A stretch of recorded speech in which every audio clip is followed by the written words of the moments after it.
तुमचं brand name हे त्या सेगमेंटचं नाव झालं पाहिजे. जसं की मॅगी आहे, कोलगेट आहे आणि असे बरेच सारे ब्रँड आहेत, फेविकॉल आहे, की जे फक्त त्या प्रोडक्टचं नाव आहे पण लोकांना वाटतं की ते त्या सेगमेंटचंच नाव आहे. जसं की आपण दुकानामध्ये गेलो तर आपण कोलगेट मागतो, लोक असं नाही बोलत की मला ती चांगली टूथपेस्ट द्या. किंवा आपण दुकानामध्ये गेल्यावर मॅगी मागतो, आपण नूडल्स नाही मागत. आपण पाणी प्यायला गेलो तर आपण दुकानामध्ये जाऊन बिस्लेरी मागतो.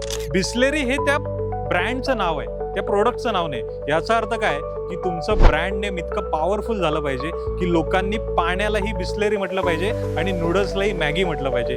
असं तुम्हाला ब्रँड बिल्ड करावं लागेल. अशा पद्धतीचं तुम्हाला प्रोडक्ट मार्केटमध्ये आणावं लागेल की लोक त्या प्रोडक्टला ॲज अ सेगमेंट म्हणून लक्षात ठेवतील आणि वर्षानुवर्ष लोक त्या प्रोडक्टला त्याच नावाने ओळखले जातील, मग ते कुठलीही कंपनी बनवू दे.